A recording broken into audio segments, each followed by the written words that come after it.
हे दोस्तों, मैं चिराग एक ऑडियो के साथ। तो आज हम देख रहे हैं पास्ट ईयर के and important MCQs production function से रिलेटेड। इससे रिलेटेड थ्योरेटिकल कॉन्सेप्ट की वीडियो आपने देख ली होगी। सबसे पहले बेसिक देखा था हमने प्रोडक्शन फंक्शन का, फिर short run production function, long run production function, यानी जिसमें आपने लॉ ऑफ वेरिएबल प्रोपोर्शन और रिटर्न टू स्केल का पार्ट देखा था। फिर आपने देखा था आइसोक्वेंट कर्व क्या होता है, आइसो कॉस्ट लाइन क्या होता है, प्रोड्यूसर इक्विलिब्रियम क्या है, और लास्ट में आपने देखा था अलग अलग टाइप के प्रोडक्शन फंक्शन जैसे Cobb Douglas, Leontief, constant elasticity of substitution production function, जिसका अपना पहला क्वेश्चन ही क्या है, ये पूछ रहा है कि ये जो फॉर्मूला है किस प्रोडक्शन फंक्शन का है। तो इसका आंसर क्या होगा, कांस्टेंट इलास्टिसिटी सब्स्टिट्यूशन फंक्शन। तो इस तरीके से कभी कभी सिंपल भी आ जाते हैं, बस आपको फॉर्मूला पता रहना चाहिए। तो यहाँ पे मैंने टोटल मिला के 35 एमसीक्यूज कवर किए हैं, जिसमें से 1 से 14 तो पास्ट ईयर के हैं। तो आप देख सकते हैं कि 16-17 अटैम्प्ट की बात करोगे यानी 2012 से, तो उसके अराउंड आपको 13-14 एमसीक्यूज ही दिखेंगे। आप बोलेंगे नहीं सर और भी हैं, जैसे economy of scale, economy of scope वाले, या इकोनॉमी डिस इकोनॉमी की बात कर रहे हो, तो वो आएंगे कॉस्ट वाले पार्ट में। इसलिए मैंने यहाँ पे कवर भी किया है, तो एक गलती से कवर कर लिया होगा क्वेश्चन, नहीं तो वो अगले यानी अगले टॉपिक का ही है। ठीक है, तो पहला क्वेश्चन तो आपको पता चल गया कि जनरली क्या बोल रहा है। एक प्रोडक्शन फंक्शन आपको दे रखा है कि ऐसे एक्सप्रेस किया हुआ है, यानी ये फॉर्मूला दे रखा है, और यहाँ पे लेबर बता रखा है, कैपिटल बता रखा है, और ये 3 पैरामीटर दे रखे हैं। कैपिटल ये जानते हो क्या होता है, एफिशिएंसी पैरामीटर। ये अल्फा और बीटा भी क्या पैरामीटर है, एक तरीके से हम बोल सकते हैं। ये डिग्री के फॉर्म में नहीं है, क्योंकि डिग्री के फॉर्म में जनरली वो किस में होते हैं, कॉफ डगलस में होते हैं। Alpha plus beta is equal to 1। यहाँ पे मैंने डिग्री क्या बताई थी, ये 1, जिसको जनरली क्या बोलते हैं अपन, वी बोलते हैं, यहाँ रखना है ना। तो अगर ये 1 से ज़्यादा होगी तो आप बोल सकते हो कि इंक्रीजिंग रिटर्न टू स्केल है। अगर ये 1 है तो आप क्या बोलोगे, कांस्टेंट, और 1 से कम है तो आप क्या बोलोगे, डिमिनिशिंग रिटर्न टू स्केल, ऐसे बोल सकते हो। लेकिन आपको पता है कि ये फंक्शन किससे रिलेटेड, यानी formula constant elasticity substitution function.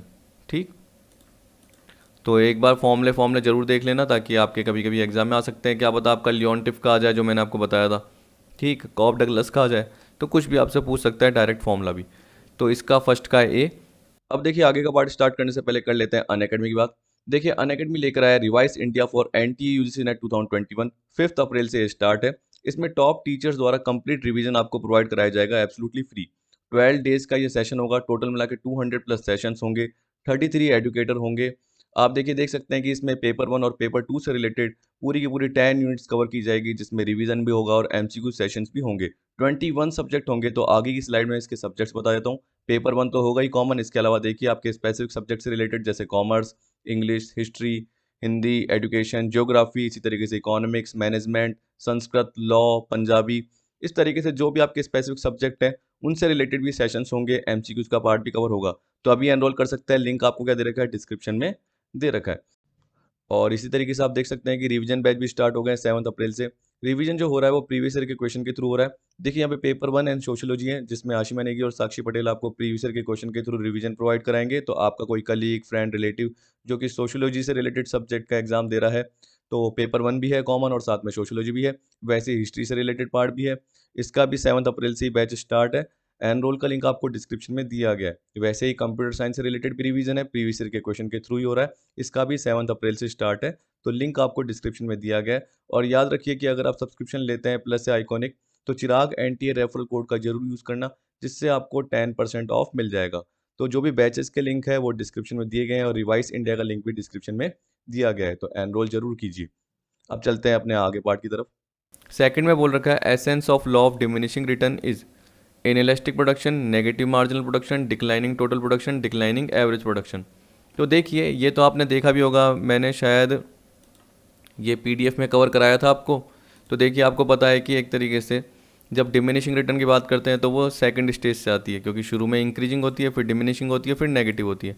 तो आप देखिए एक तरीके से मार्जिनल प्रोडक्ट गिरता हुआ जा रहा है, तो एक तरीके से क्या हुआ, नेगेटिव हुआ ना।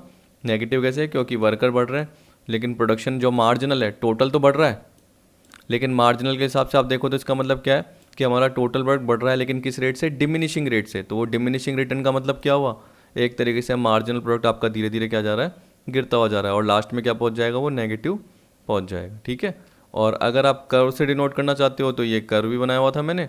यहाँ से आप चाहे देख सकते हो कि ये आपकी फर्स्ट स्टेज है, ये सेकेंड है और ये थर्ड है, ये इंक्रीजिंग, ये डिमिनिशिंग, ये नेगेटिव। ठीक है, तो आपको पता है कि मार्जिनल प्रोडक्ट गिरना तो पहले ही चालू कर देता है, जिसे हम बोलते हैं इन्फ्लेक्शन पॉइंट, जिसमें आपका वो 16 था, उसके बाद एक तरीके से वो 12, 7, 5 समथिंग जैसे भी जा रहा है और जीरो चले गया, फिर उसके बाद माइनस चले गया। तो आपका जीरो के बाद एक तरीके थर्ड स्टेज होती है जिसको हम नेगेटिव रिटर्न वाली बोलते हैं। पर यहाँ पे जैसे हमको जो आंसर का ऑप्शन दे रखे थे तो उसके हिसाब से हम क्या बोलेंगे, negative marginal production. Simple part था, ये भी कोई इतना टिपिकल नहीं था, क्योंकि देखो टोटल प्रोडक्शन डिक्लाइनिंग तो होता ही नहीं, वो कब होता है, वो होता है अपना कब, जब नेगेटिव रिटर्न वाले पार्ट में आता है। ठीक है, यानी हमने जो तीसरी स्टेज वाला पार्ट देखा था। और डिक्लाइनिंग एवरेज प्रोडक्शन तो देखो क्या है, सीधी सी बात है, टीपी अपॉन क्या करोगे आप, वही वेरिएबल फैक्टर करोगे, तो वहाँ पे जाके देख लेना एवरेज प्रोडक्शन कैसे हो रहा है। ठीक है, तो यहाँ पे सेकंड का जो होगा वो होगा आपका बी। अब थर्ड वाले पार्ट में मैंने आपको देखो क्या है कि मुझे हर चीज़ समझाने की ज़रूरत नहीं है, इस पर्टिकुलर क्या है एमसीक्यूज में। जैसे यहाँ पे बोल रहा है प्रोडक्शन फंक्शन किस पे बेस्ड था, is based on which combination of the main characteristic of the inputs from the following.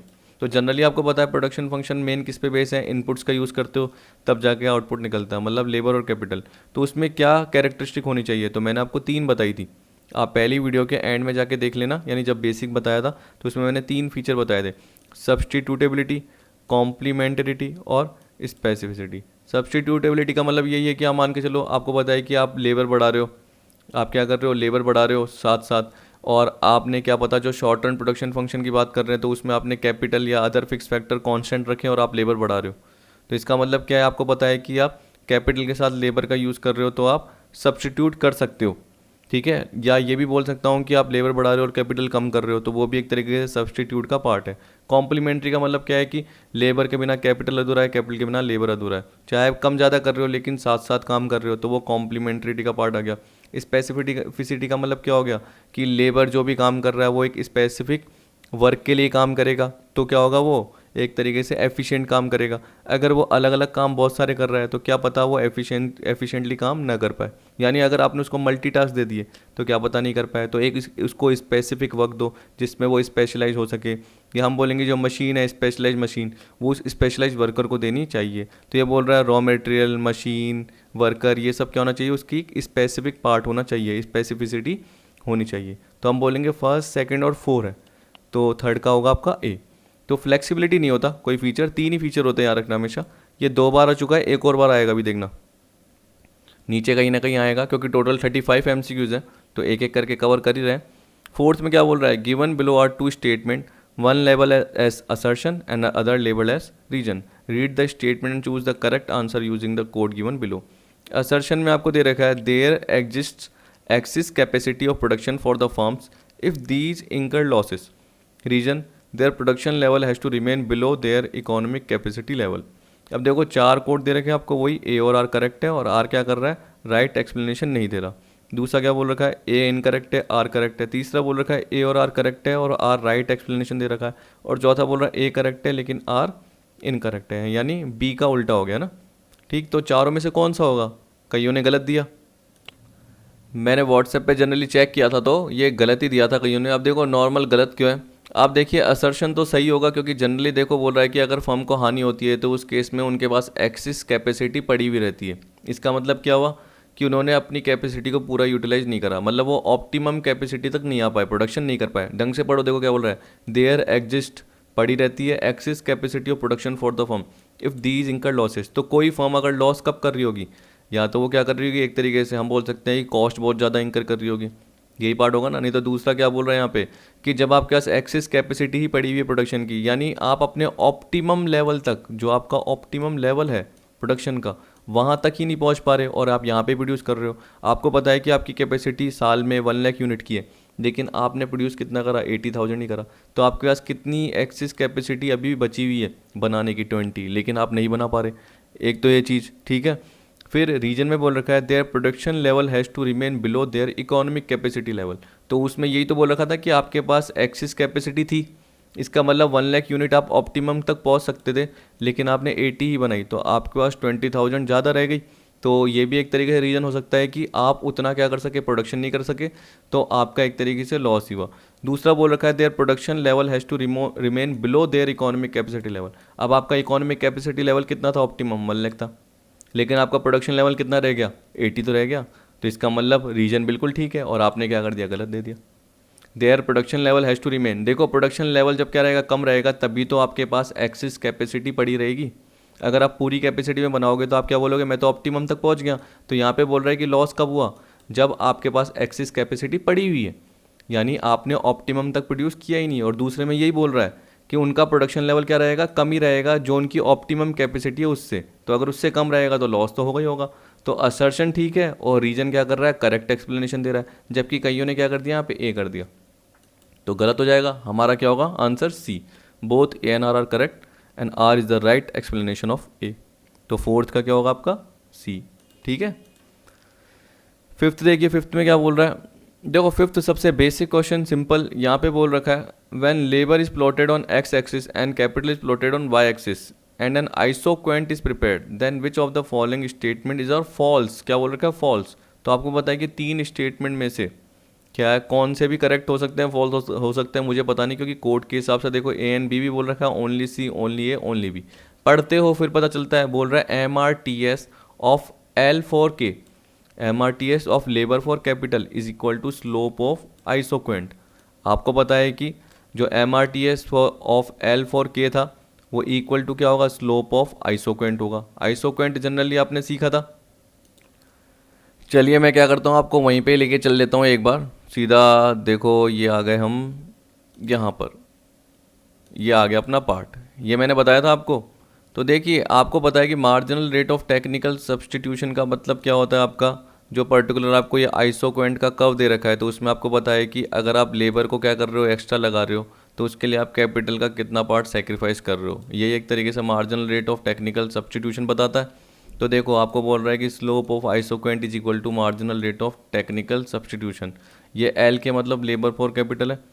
ठीक, जब मैंने स्लोप ऑफ आइसो कॉस्ट कर बताया तो जनरली मैंने क्या बताया था उसमें, पी एल अपॉन पी के, और ये क्या है, change in capital upon change in labour. याद रखना कि लेबर में एडिशनल चेंज करने से, यानी एडिशनल लेबर बढ़ाने से कैपिटल में कितना सेक्रीफाइस हुआ, तो या गेन बताता था हमेशा या सेक्रीफाइस बताता था। और मैंने बोला कि अगर कन्फ्यूज हो तो याद रखना, देखो ये एल और ये के, तो ये slope of iso cost curve है और ये स्लोप ऑफ आइसोक्वेंट कर्व है। जब भी MRTS एल क्या है तो वो स्लोप ऑफ आइसोक्वेंट कर्व से रिलेटेड है, और आइसो कॉस्ट कर्व है तो अगर आप भूल जाते हो तो आप प्राइस लाइन याद है आपको, सीधी लाइन, तो आपको जनरली वो याद रखना है। तो PL अपॉन PK, PL का मतलब क्या होता है, वेज रेट ऑफ लेबर यानी price rate of labour. PK मतलब क्या होता है, जो कॉस्ट ऑफ कैपिटल यानी पर कैपिटल की जो कॉस्ट लग रही है, तो प्राइस ऑफ कैपिटल जनरली ये है, तो उसके इक्वल होती है। आपको अगर ध्यान हो तो मैंने आपको 10/20 वाला एग्जांपल बताया था ना, 10 रुपीज़ और 20 रुपीज़ है लेबर की, तो 0.5 आ रहा था। और उसमें लेबर हम क्या कर रहे थे, जैसे ही 2 यूनिट बढ़ा रहे थे तो कैपिटल एक सेक्रीफाइस हो रही थी, तो 0.50 इज इक्वल टू 0.50 आ रहा था। और एक और चीज़ याद रखना कि आगे ये पार्ट जब भी आएगा तो देखो L फॉर कैपिटल बोलेगा ना, तो MP ये marginal productivity of labour upon marginal productivity of capital. कभी भूल जाते हो तो देखो PL अपॉन PK जैसे याद रखते हो वैसे याद रखना। अगर KL होता है तो ये उल्टा हो जाएगा, मतलब ये L ऊपर आ जाएगा, K नीचे आ जाएगा, ये L नीचे आ जाएगा, K ऊपर आ जाएगा, ये L नीचे आ जाएगा और ये K ऊपर हो जाएगा। जब भी KL होगा कैपिटल फॉर लेबर, अभी क्या अपना लेबर फॉर कैपिटल अपने क्वेश्चन में, याद रखना। तो आते हैं फटाफट।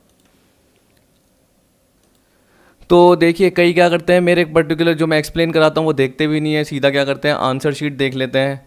ठीक, तो आंसर शीट देख लेंगे तो उसके हिसाब से तो उन्हें समझ में भी नहीं आएगा कभी भी। वो सोचते हैं कि यार ये तो आंसर एक्सप्लेन किए हुए हैं, ये तो ऐसे भी हमें आते हैं, हमें तो क्या है आंसर पता चल गया कि हमारी क्या गलती है, लेकिन कैसे गलती हुई वो भी तो पता रहनी चाहिए। तो यहाँ पे ये देखो, labour for capital is equal to slope of isoquant, बिल्कुल ठीक है। Marginal rate of technical substitution of labour for capital is equal to change in unit of capital divided by change in unit of labour. अभी देखो यही तो करा था हमने,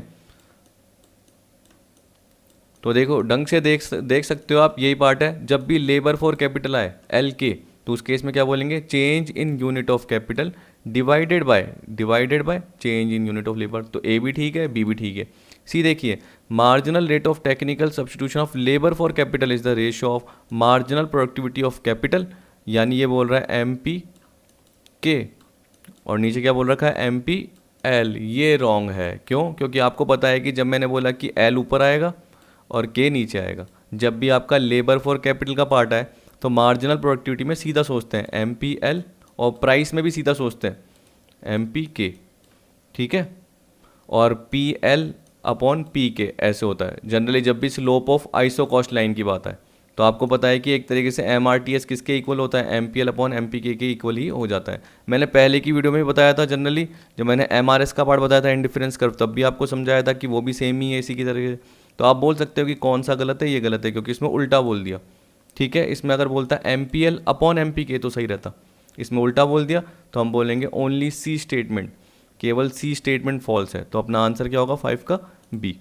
अब देखिए 6 में क्या बोल रहा है, देखिए यहाँ पे बोल रहा है लीस्ट कॉस्ट और optimal input combination of labour and capital require that the marginal revenue productivity ratio of two input should be equal to their price ratio. अभी अभी हमने पढ़ा था, ठीक है, MPL upon MPK is equal to क्या हो, प्राइस ऑफ L। तो हमेशा वो वाली इक्वेशन याद रखना जिसमें मैंने आपको बताया था चेंज इन K और चेंज इन L, ये याद रखना। ये माइनस में है क्योंकि लेबर बढ़ने से कैपिटल क्या एक तरीके से सेक्रीफाइस हो रही है, तो ये हमेशा पार्ट इक्वल होता है। तो कभी आपसे ये भी पूछ सकता है, कभी आपसे ये पर्टिकुलर भी पूछ सकता है। अभी आपसे क्या पूछा गया है, जो मैंने पर्टिकुलर यहाँ वाला पार्ट बताया, मतलब MPL upon MPK is equal to PL upon PK, बिल्कुल ठीक है। दूसरा स्टेटमेंट बोल रखा है कि in hypothetical production function of the following form Q is equal to minus L cube plus 15L square plus 10L। देखो ये क्यूबिक प्रोडक्शन फंक्शन आ गया, पिछली वीडियो में ही लास्ट में बताया, जाके देख लेना। क्वांटिटी ऑफ प्रोडक्ट है, L का मतलब क्या है, नंबर ऑफ वेरिएबल इनपुट है। मार्जिनल फिजिकल प्रोडक्टिविटी मतलब MP लेबर की कितनी रखी है, माइनस L स्क्वायर, जबकि मैंने आपको निकालना बताया था। देखो जैसे ही ये इधर आ जाता है, आपको पता है कि 3 को किससे इंटू करोगे, 1 से, तो आगे क्या आ जाएगा 3, क्या आ जाएगा। तो मार्जिनल प्रोडक्टिविटी कैसे निकलती है आपको पता है कि आगे 3L स्क्वायर हो जाएगा, क्या हो जाएगा 3L स्क्वायर। और जो 15 इंटू 2 है ये क्या हो जाएगा 30, क्या हो जाएगा 30, ठीक है, ये मैंने बताया था। और L क्या रह जाएगा, सिंगल रह जाएगा। तो आपको पता है कि जैसे ही आपने ये क्यूब वाला पार्ट आगे मल्टीप्लाई करा, क्योंकि L के आगे 1 मानते हैं, तो 3 इंटू 1 क्या रह जाएगा 3। और जैसे ही एक पावर हट गई तो L स्क्वायर रह गया। इसमें से जैसे ही एक पावर आगे ले ली तो 15 इंटू 2 30 हो गया वो, ठीक है। प्लस के बाद जो ये 15 है उसकी जगह क्या हो गया 30, यहाँ पे क्या दे रखा है 15 ही दे रखा है। और यहाँ पे आगे देखो 3 भी नहीं ऐड किया हुआ, तो ये गलत है, ये क्या है, गलत है। एक बार जाके पिछली वीडियो में देख लेना, आपको पता चल जाएगा। और हाँ एक और चीज़ आपको पता है कि जैसे L था वो आगे जाके इंटू होगा 1 के साथ, क्योंकि आगे 10 के आगे कुछ नहीं दे रखा। तो आपको पता है कि जनरली जैसे वो मल्टीप्लाई होगा 1 के साथ, सॉरी 10 तो दे ही रखा है ना, तो 10 के साथ ही कर लो ना। तो आपको पता है कि L की पावर 1 है, तो 1 इंटू 10 करोगे तो क्या आएगा 10 ही आएगा। और L गायब हो जाएगा क्योंकि जैसे आपने एक पावर ले ली तो L की पावर 1 थी, तो L पूरा का पूरा यहाँ शिफ्ट हो गया। तो मैंने आपको बताया था पिछली वीडियो में, जाके देख लेना। तो ये गलत है स्टेटमेंट 2। तो हम क्या बोलेंगे, स्टेटमेंट 1 ट्रू है और स्टेटमेंट 2 फॉल्स है। 6 का क्या आएगा आपका, C आएगा, ठीक। अब आपका 7th का पार्ट दे रखा है। 7th के पार्ट में क्या बोल रखा है, ये बोल रहा है the short run production function for a form is as follows, Q is equal to minus L cube plus 15L square यानी L की पावर 2 प्लस 10L, जहाँ पे Q डिनोट कर रहा है total output in physical unit और L कर रहा है यूनिट ऑफ लेबर, जो कि होमोजीनियस है but are not perfectly divisible and change in labour does not tend to become zero. इसका मतलब क्या होता है, मैंने आपको बताया था। अब देखिए स्टेटमेंट 1 क्या दे रखा है, क्योंकि मैंने आपको बोला कि जनरली मैंने आपको ये बताया हुआ है। और इसका मतलब क्या है, मैंने अभी आपसे पूछा कि जनरली इसका मतलब क्या है। देखो but are not perfectly divisible and change in labour does not tend to become zero. तो जब मैंने आपको बताया था कि एक हाइपोथेटिकल मार्जिनल प्रोडक्ट का पार्ट आता है, क्या आता है मार्जिनल प्रोडक्ट का, और ऊपर मैंने आपको अभी फॉर्मूला बना के बताया कि जनरली कैसे होता है, 3 का पार्ट आपका आगे आ जाता है तो 3L स्क्वायर हो जाता है क्योंकि एक पावर हट जाती है। फिर उसके बाद आपको पता है कि 15L स्क्वायर है, तो जैसे ही ये आपने आगे इंटू करा तो L के आगे देखिए क्या दे रखा है आपको, 15 दे रखा है, तो 15 इंटू 2 30 हो जाएगा और L की पावर 1 रह जाएगी। तो 1 को लिखने की जरूरत नहीं है, 1 में हटा देता हूँ, ठीक है। और प्लस जब आप आगे करोगे तो देखो L की पावर 1 होती है, जैसे ही ये पावर आगे ले ली, L के आगे क्या है इंटू 10 है, L से पहले क्या है इंटू 10 है, तो आपको क्या करना पड़ेगा प्लस 10 करना पड़ेगा। और L की पावर 1 ही थी तो L तो पूरा का पूरा यहाँ ही ले लिया, तो आपको पता है L हट गया, तो आपका ये पार्ट बन जाता है। पर ये कब बनता है पता है, जब मैंने बताया था कि वो परफेक्टली डिविजिबल हो। याद रखना क्या बताया, परफेक्टली डिविजिबल हो, एक चीज़। तो दूसरा मैंने क्या बताया था, जो डेल्टा L है यानी चेंज इन लेबर है वो 0 है, क्योंकि आपको पता है कि जब भी परफेक्टली डिविजिबल होता है तो मतलब लेबर को आप छोटे छोटे पार्ट में बांट सकते हो। तो मैंने आपको जो 5 यूनिट का एग्जांपल बताया था कि अगर 5 लेबर लगाए तो उसमें आपका आंसर क्या आ रहा था, पिछली वीडियो में 300 आ रहा था टोटल प्रोडक्ट, क्या आ रहा था टोटल। तो एवरेज कितना निकलता आपका 300/5, 300/5। आपको बस क्या करना है, आपको पता है कि 5 लेबर लग रहे हैं तो आपको 5 को यहाँ पुट कर देना है, 5 का क्यूब प्लस 15 इंटू 5 का स्क्वायर प्लस 10 इंटू 5। जैसे ही आप निकालोगे तो आपका क्या आएगा 300 आएगा। क्या आएगा? तो क्वांटिटी 300 है, मतलब टोटल प्रोडक्ट 300 है। और एवरेज का फॉर्मूला क्या होता है? Total product upon labour. तो ये स्टेटमेंट सेकंड तो सबने सही किया होगा, ठीक है। ये स्टेटमेंट सेकंड तो सबने सही किया होगा कि एवरेज प्रोडक्ट 50 यूनिट का क्या है, क्योंकि आपका जो क्वांटिटी है वो 300 आ गया होगा। 300 अपॉन जैसे आपको पता है कि 50 यूनिट ऑफ लेबर मतलब क्या हो गया? 5 लेबर। तो आपको पता है 300 अपॉन 5 करोगे तो क्या आएगा? 60 आएगा एवरेज। लेकिन यहाँ लोगों ने गलत कर दिया। आपको कितनी बार बताया कि जब परफेक्टली डिविजिबल होता है और चेंज इन लेबर 0 होता है तब जाके आपका 85 आएगा। अगर परफेक्टली डिविजिबल नहीं है और लेबर 0 नहीं है, इसका मतलब लेबर कितने से चेंज होगा? लेबर चेंज होगा 1 से। किससे चेंज होगा? तो 1 से ज़्यादा होगा या 1 से कम होगा। तो एक बार क्या करना, 5th यूनिट के बाद आप क्या करना, 6th यूनिट का करके देखना। या आपको पता है कि 5th से पहले 4th यूनिट का करके देखो। तो 4th यूनिट का निकाल के देखो मैं फटाफट निकाल लेता हूँ एक बार। अब देखिए मैंने लिख लिया है।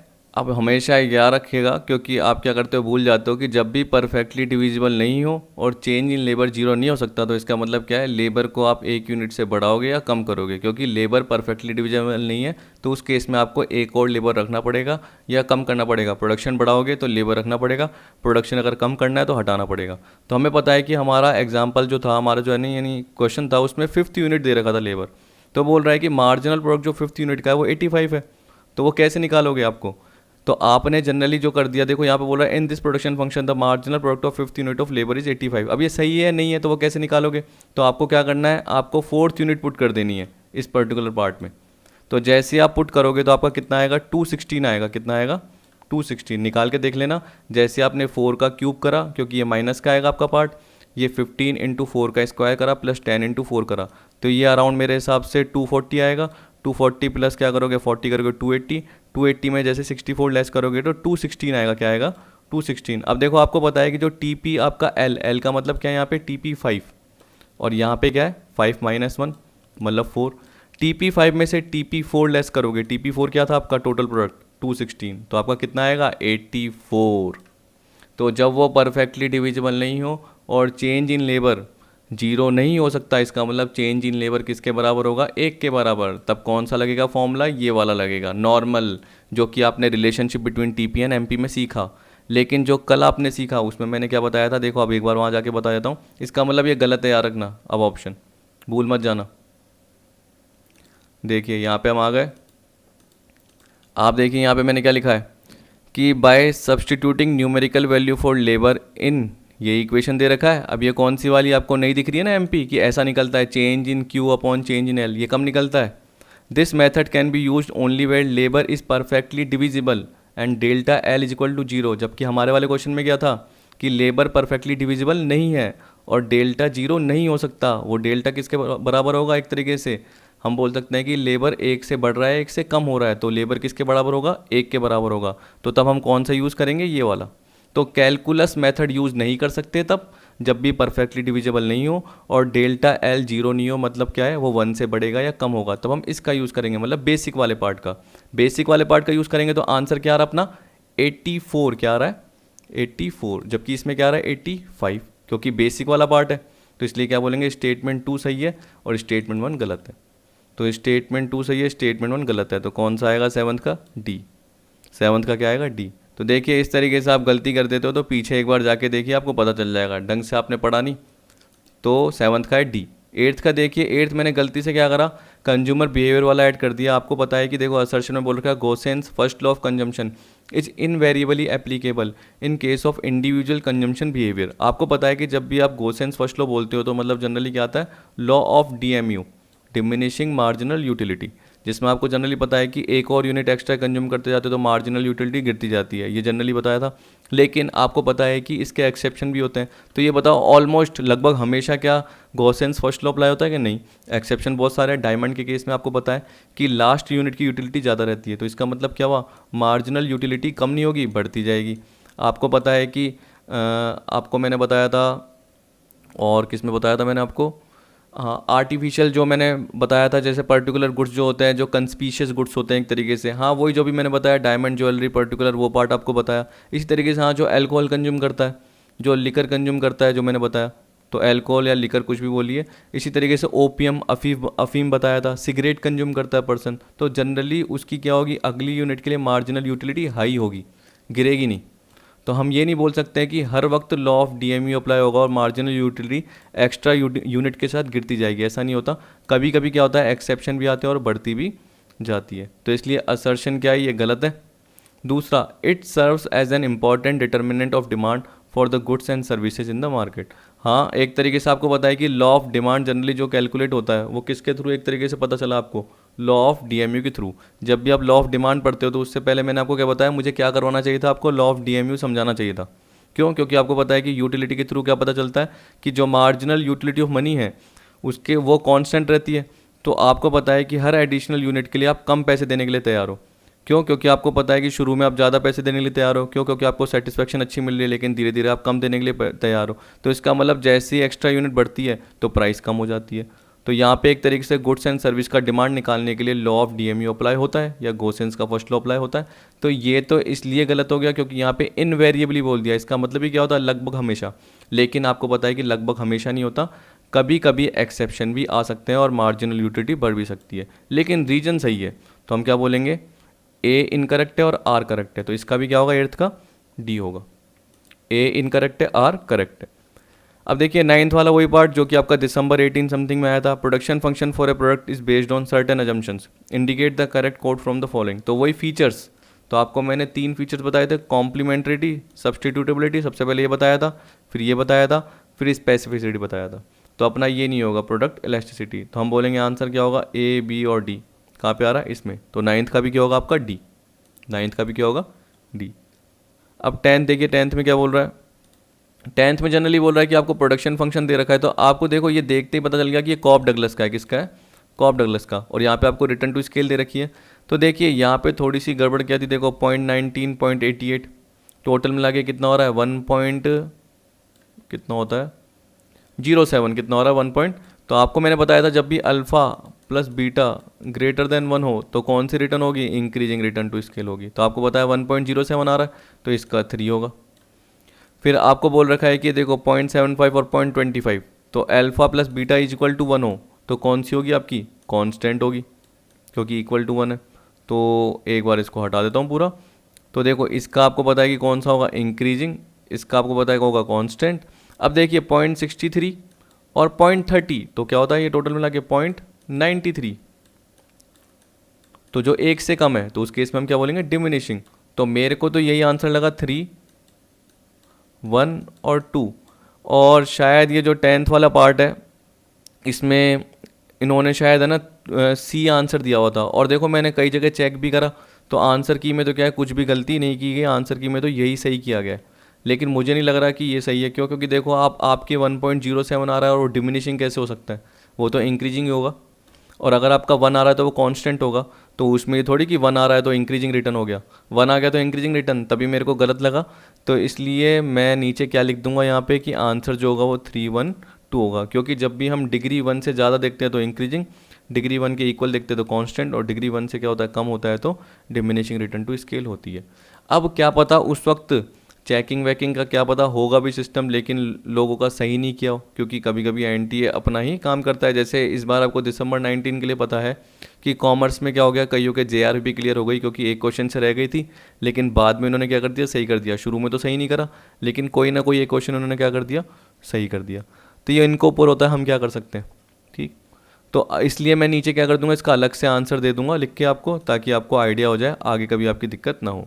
अब देखिए 11th का आपको बोल रखा है, इसमें क्या बोल रखा है, the isoquant curves are drawn convex to origin due to diminishing technical rate of substitution.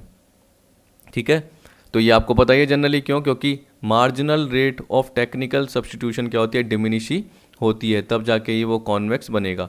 एक लेबर को पाने के लिए कैपिटल की कितनी यूनिट सेक्रीफाइस कर रहे हो, जैसे 5, फिर एक और लेबर पाने के लिए कैपिटल की कितनी कर रहे हो, 4, तो -5, -4, -3, -2, तो जैसे आप छोड़ते जाओगे तो यही बनेगा कॉन्वेक्स। अब आपको क्या बोल रहा है, the lesser the convexity of the isoquant curve the greater the possibility of complementarity of the two input. आप बताइए, मैंने कॉम्प्लीमेंट्री में जनरली क्या बताया था कि आपका लेबर भी यूज़ हो रहा है और साथ में कैपिटल भी यूज़ हो रहा है। ठीक है, अगर कोई चीज़ सोचिए, जैसे हमने बताया था कि देखो कार है, मैंने आपको एग्जांपल ही दिखाया था पिछली वीडियो में कि अगर कार है उसके टायर्स भी यूज़ हो रहे हैं और स्टीयरिंग भी यूज़ हो रही है, तो यहाँ पे देखो टायर है और यहाँ पे स्टीयरिंग है, तो आपको पता है कि वो दोनों साथ ही यूज़ होंगे, दोनों यानी इनपुट क्या होंगे, दोनों साथ ही यूज़ होंगे। तो आप खुद सोचिए वो कैसा बनेगा आपका, एक तरीके से यहाँ से भी बढ़ेगा, यहाँ से भी बढ़ेगा, फिर यहाँ से भी बढ़ेगा, यहाँ से भी बढ़ेगा, यहाँ से भी बढ़ेगा, यहाँ से भी बढ़ेगा। तो एक तरीके से आपको कौन से शेप का मिल रहा है, एल शेप का मिल रहा है। कौन सा मिल रहा है, एल शेप का। तो जनरली हम ये बोल सकते हैं कि वो बढ़ता हुआ जाएगा, क्या जाएगा, बढ़ता हुआ जाएगा पार्ट। तो जबकि इसमें क्या बोल रहा है, अगर कॉन्वेक्सिटी लेसर होगी तो greater the possibility of complementary हो ही नहीं सकता, क्योंकि अगर लेसर कॉन्वेक्सिटी होती है तो यू बनता है, और यू कब बनता है, जब परफेक्टली सब्सटीट्यूट हो, क्या हो, परफेक्टली सब्सटीट्यूट। कॉम्प्लीमेंट्री के केस में कैसे बनता है, ऐसे बनता है। एल शेप का देख लो, जहाँ जहाँ लाइनें मिल रही है तो जनरली कैसे बनता है, ऐसे बनता है। जब भी परफेक्टली सब्सटीट्यूट हो तो मैंने आपको बोला था आइसो कॉस्ट लाइन का याद रख लेना, क्योंकि उसमें जनरली आपको P X upon P Y करते हो आप, यानी पी एल अपॉन पी के करते हो, तो उस तरीके से आपको ध्यान आ जाता है कि जिस हिसाब से लेबर चेंज हो रहा है उतना ही कैपिटल। मान लो कि अगर लेबर में 1 यूनिट चेंज हो रहा है तो कैपिटल में 5 यूनिट कम हो रहा है। लेबर 1 बढ़ रही है, कैपिटल भी 5 कम हो रही है, लेबर 1 बढ़ रही है, कैपिटल भी 5 कम हो रही है। आप उसको प्लॉट करके देख लेना, सीधी लाइन बनेगी, जिसे हम क्या बोलते हैं, एक तरीके से परफेक्टली सब्स्टिट्यूट बोल सकते हैं। ठीक है, याद रखना। तो यहाँ पे स्टेटमेंट भी गलत है, कॉम्प्लीमेंट्री के केस में नहीं होगा। अगर ये लेसर होता जा रहा है कॉन्वेक्स तो हम क्या बोलेंगे, वो परफेक्टली सब्स्टिट्यूट की तरफ आता जा रहा है। तो स्टेटमेंट ए सही है और स्टेटमेंट बी गलत है। तो 11th का क्या होगा आपका, बी। हाँ, 11th का होगा आपका बी। स्टेटमेंट ए करेक्ट है और स्टेटमेंट बी इनकरेक्ट है। अब 12 देखिए क्या बोल रहा है, according to law of variable proportion the second stage of production ends when. अब आपको ये पता है, देखो मैं आपको बताऊंगा नहीं पर्टिकुलर, यहाँ पे जाके मैं आपको बता सकता हूँ बस। देखो ये सेकंड स्टेज दिख रही है, तो कब होगी, जब आपका मार्जिनल प्रोडक्शन एक तरीके से क्या हो, सेकंड स्टेज कब एंड होगी, जब मार्जिनल प्रोडक्शन 0 हो और एवरेज प्रोडक्शन देखो आपका क्या है, गिरता हुआ जा रहा है, लेकिन वो पॉजिटिव ही रहेगा। क्या रहेगा, क्योंकि एवरेज प्रोडक्शन किसके बेसिस पे, टीपी अपॉन एल करते हो, तो एवरेज प्रोडक्शन कभी भी 0 नहीं हो सकता और नेगेटिव नहीं हो सकता, क्योंकि कुछ ना कुछ तो आपका टोटल प्रोडक्शन रहेगा ही रहेगा। समझ गए। तो यहाँ पे यही बोल रखा है। तो एक बार आप देख लीजिए क्या बोल रहा है। ये बोल रहा है कि according to law of variable proportion the second stage of production ends when marginal productivity of the variable input become maximum. नहीं, वो तो फर्स्ट स्टेज में आता है, इन्फ्लेक्शन पॉइंट। कौन सा point, inflection. Marginal productivity and average productivity of the variable inputs are equal. Equal कहाँ पे आता है आपका, मेरे हिसाब से जहाँ तक ध्यान आ रहा है मेरे को, जो मैंने अभी कर बताया था, तो ये जहाँ पे अपनी फर्स्ट स्टेज एंड होती है, क्या होती है, फर्स्ट स्टेज एंड होती है, वहाँ पे आता है। ठीक, तो इस तरीके से याद रखना पड़ता है थोड़ा थोड़ा part. Marginal productivity of the variable input become 0 and average productivity is positive. अभी भी बताया था, ये होगा इसका आंसर, जहाँ पे मार्जिनल प्रोडक्टिविटी मतलब एमपी क्या है, 0 हो जाए और एपी एक तरीके से आपका पॉजिटिव हो। तब भी MP of the variable input is negative, वो तो थर्ड स्टेज है, बट एपी इज पॉजिटिव। तो आपको पता है एपी तो पॉजिटिव रहेगा, लेकिन एमपी क्या है, नेगेटिव चले जाएगा, तो वो थर्ड स्टेज का पार्ट रहेगा। जबकि हमें क्या बोल रहा है, सेकंड स्टेज कहाँ एंड होती है, जहाँ पे हमारा एमपी 0 हो और एपी पॉजिटिव हो। तो 12 का सी। ठीक, अब 13 का देखिए, 13 में क्या बोल रहा है, जून 13 का है, as the proportion of one variable factor in a combination with fix factor is increase after a point the marginal product of the factor will diminish. वही सीधी सी बात है, ये बोल रहा है कि देखो लॉ ऑफ वेरिएबल प्रोपोर्शन का पार्ट है जिसमें हम शॉर्ट टर्म प्रोडक्शन फंक्शन की बात करते हैं। उसमें हम क्या बोलते हैं कि अगर फिक्स फैक्टर के साथ वेरिएबल फैक्टर को आप चेंज करोगे, फिक्स फैक्टर कांस्टेंट है उसमें चेंज नहीं कर रहे। ठीक है, ये बोल रहा है as the proportion of one variable factor in a combination with fix factor is increase. तो याद रखना फिक्स फैक्टर कांस्टेंट है और उसके कॉम्बिनेशन में एक वेरिएबल फैक्टर को आप बढ़ाते जा रहे हो, मतलब कैपिटल कांस्टेंट और लेबर को बढ़ाते जा रहे हो। तो बोल रहा है कि एक पॉइंट के बाद मार्जिनल प्रोडक्ट तो गिरेगा ही गिरेगा। तो आपको पता है कि फर्स्ट स्टेज के बाद सेकंड स्टेज से वो गिरना चालू हो जाता है, थर्ड स्टेज में वो क्या होता है, नेगेटिव आ जाता है। ठीक, रीजन क्या बोल रखा है, beyond the level of optimum combination of input leads to this. इसका मतलब क्या है, देखिए इसका मतलब जनरली ये है कि अगर आप ऑप्टिमम कॉम्बिनेशन यूज़ करते हो तो आपकी पहली स्टेज आती है, आपको पता है क्यों, क्योंकि आपको पता है कि उस वक्त फिक्स फैक्टर का पार्ट ज़्यादा रहता है। मान लो कि मैंने बताया था फार्मर है, उसका जो फिक्स फैक्टर क्या है, लैंड है। जो भी लैंड है उसके साथ वो क्या कर रहा है, खुद लेबर यानी लगा रहा है, फिर वो एक और लेबर बढ़ा रहा है, फिर वो एक और लेबर बढ़ा रहा है। तो उस केस में आपको पता था कि मार्जिनल प्रोडक्ट 3 बार बढ़ रहा था। अगर आप शेड्यूल में जाके देखोगे, यानी वो टेबल में जाके देखोगे, तो आपको मैंने 3 बार पार्ट बढ़ाया, यानी 16 था लास्ट, जहाँ तक मेरे को ध्यान है। ठीक है, उसके बाद मैंने क्या करा, उसको गिराना चालू कर दिया, 12 कर दिया, 7 कर दिया, 5 कर दिया। तो आपको पता है जनरली क्यों गिराया, क्योंकि उस केस में देखो सेकंड स्टेज से जैसे ही हम बोल सकते हैं कि लेबर का पार्ट ज़्यादा हो जाता है एक तरीके से, तो जो कोऑर्डिनेशन है वो थोड़ा सा क्या हो जाता है, गड़बड़ हो जाता है। फैक्टर की फिक्सिटी हो जाती है। फिक्सिटी मतलब क्या हो गया, वो फैक्टर फिक्स हो गया। और जबकि लेबर क्या हो गया, ज़्यादा, यानी लैंड फिक्स हो गया और लेबर ज़्यादा हो गए। तो हमारा एडिशनल प्रोडक्शन बढ़ तो रहा है, लेकिन किस रेट से, डिमिनिशिंग रेट से। किस रेट से, यानी हमारा टोटल प्रोडक्शन बढ़ तो रहा है लेकिन डिमिनिशिंग रेट से, मतलब मार्जिनल प्रोडक्शन गिरता हुआ जा रहा है। तो ये बोल रहा है कि beyond the level of optimum combination of input leads to this. तो इसका मतलब क्या है कि ऑप्टिमम कॉम्बिनेशन के बाद जो लेवल आता है, मतलब सेकंड स्टेज आती है, थर्ड स्टेज आती है, उसकी वजह से क्या होता है, हमारा मार्जिनल प्रोडक्ट गिरने लग जाता है। तो जो सेकंड स्टेज आती है वो जनरली क्या कहलाती है कि जो भी ऑप्टिमम कॉम्बिनेशन है अब वो ऑप्टिमम नहीं रहा, थोड़ा थोड़ा कोऑर्डिनेशन ढंग से नहीं होने लग गया, लेबर का पार्ट ज़्यादा होने लग गया, और फिक्स फैक्टर फिक्स होने के कारण एक तरीके से कोऑर्डिनेशन में बोल सकता हूँ, या एक दूसरे के थ्रू जो काम कर रहे थे, यानी फिक्स फैक्टर के थ्रू जो लेबर काम कर रहे थे, जो भी मशीनरी लैंड के थ्रू, वो एक ढंग से सही आउटपुट नहीं निकाल पा रही। तो हम बोल रहे हैं कि मार्जिनल प्रोडक्शन ज़्यादा नहीं हो रहा, वो गिरता हुआ जा रहा है। तो हम क्या बोलेंगे, रीजन भी ठीक है। तो 13 का क्या आएगा, R is appropriate reason of A. और अगर आपको पूरा प्रॉपर देखना है तो आप एक बार कॉजेज ऑफ डिमिनिशिंग रिटर्न वाला पार्ट देख लेना कि उसके कॉजेज क्या होते हैं। आपको पता चल जाएगा कि फर्स्ट स्टेज के बाद, फर्स्ट स्टेज तो क्या है, इंक्रीजिंग रिटर्न का है, उसके बाद डिमिनिशिंग के कारण क्या होते हैं। तो जनरली ये यही बता रहा है कि ऑप्टिमम के बाद सेकंड स्टेज आ जाती है, इस चक्कर में मार्जिनल प्रोडक्ट डिमिनिश होता है। तो 13 का क्या आएगा आपका, ए। अब 14 में देखिए, 14 में क्या बोल रहा है, जून 13 का था। देखिए यहाँ बोल रहा है optimal input combination to minimize the cost for a given output will be at the point where, यानी प्रोड्यूसर इक्विलिब्रियम का पार्ट है, जहाँ पे आपको मैंने बताया था कि जो आइसो कॉस्ट का स्लोप है वो किसके टेंजेंट होता है, आइसोक्वेंट के।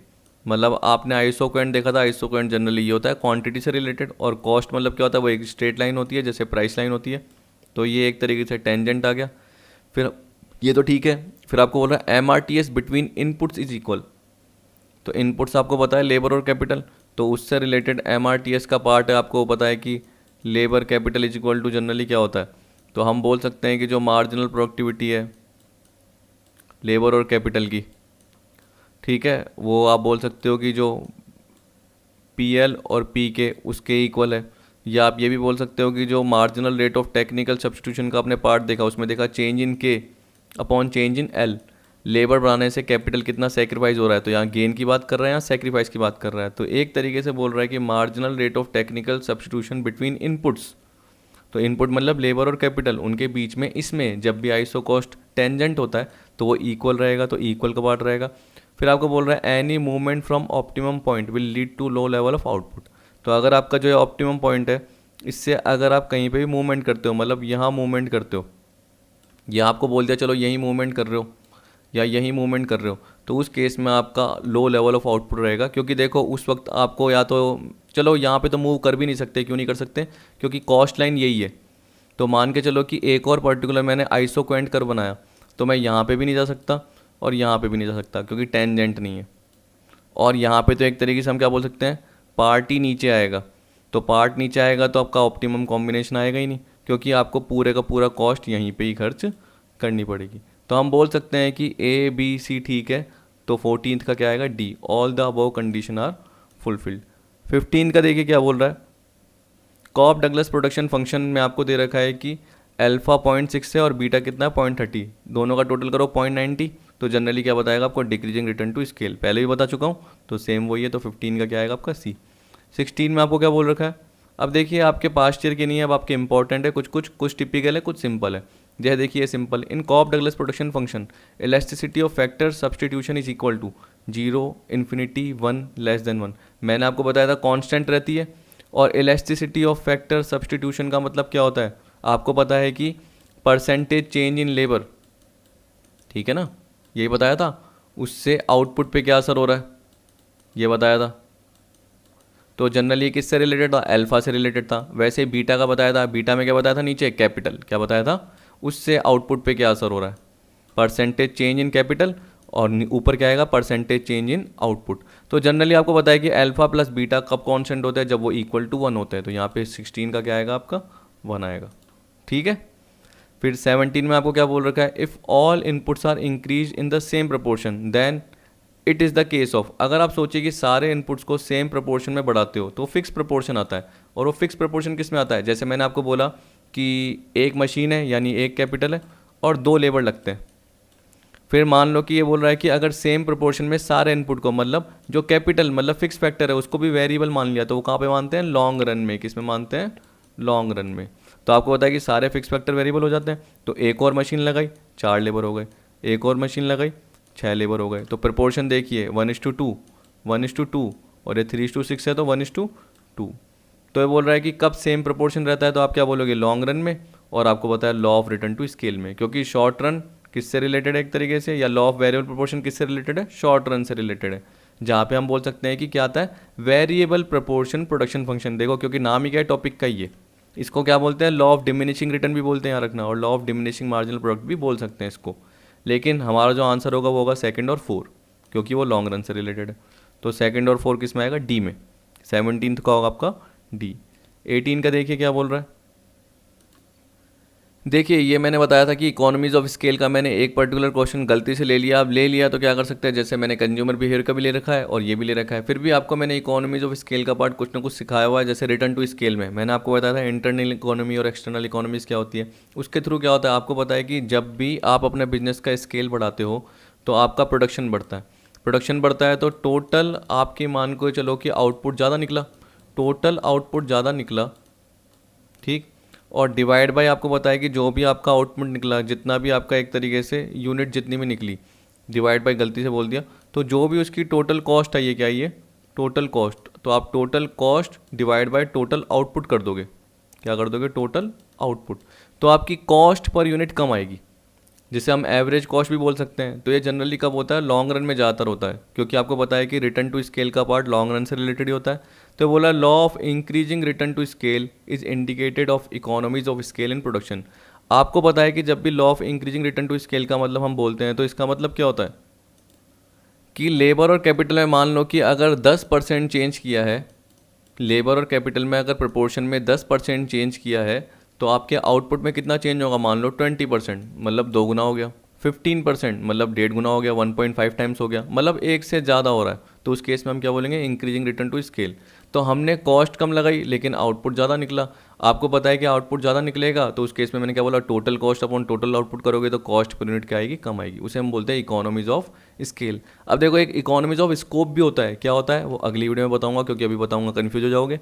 तो यहाँ पे यही बोल रखा है कि एक तरीके से क्या इंडिकेट करता है इसके थ्रू कि इकोनॉमीज ऑफ स्केल हो रही है, बिल्कुल ठीक। क्योंकि उस केस में टोटल प्रोडक्शन बढ़ेगा, टोटल प्रोडक्शन बढ़ेगा तो टोटल कॉस्ट जैसे ऊपर रखोगे और डिवाइड बाय टोटल प्रोडक्शन करोगे तो जो एवरेज कॉस्ट पर यूनिट है वो कम आती है। तो ये बोल रहा है economies of scale indicate fall in long run average cost. आ गई ना, एवरेज कॉस्ट पर यूनिट क्या आती है आपकी, कम आती है। तो सही है, हम क्या बोलेंगे, ए भी ठीक है और आर भी ठीक है। तो 18 का आपका आएगा सी। 19 देखिए क्या बोल रहा है, the elasticity of substitution between two input in CES production function, constant elasticity substitution production function, जिसका हमने पहले क्वेश्चन का फॉर्मूला देखा था। तो बोल रहा है कि उसमें इलास्टिसिटी क्या रहती है। तो देखो अब देखो, आपको मैंने बताया कि वो 0 भी हो सकती है और इन्फिनिट भी हो सकती है, ये भी बताया था, लेकिन जनरली क्या रहती है, 1 रहती है। तो याद रखना कि जब भी हम कांस्टेंट इलास्टिसिटी की बात करते हैं तो वो क्या रहेगी, रिमेन्स कांस्टेंट। तो 19 का क्या आएगा, सी आएगा। लेकिन मैंने बताया कि वो 0 भी हो सकती है और इन्फिनिट कब होगी, जब आपका परफेक्ट सब्सटीट्यूट हो, और 0 कब रहेगी, जब एक तरीके से आपका क्या है, कॉम्प्लीमेंट्री वाला पार्ट हो, याद रखना, ठीक है। Slope of total product curve is, तो ये देखो, अरे ये तो अब क्या बोल सकता हूँ, देखो slope of total product curve का मतलब क्या होता है, आपको पता है कि टोटल प्रोडक्ट जो भी चेंज हो रहा है वो जनरली क्या दिखाएगा, स्लोप दिखाएगा। जब भी आपने टोटल प्रोडक्ट का कर्व देखा तो आपको पता चला कि जो भी चेंजेस हो रहे हैं वो किसके थ्रू पता चल रहे हैं, एक तरीके से मार्जिनल प्रोडक्ट के थ्रू पता चल रहे हैं।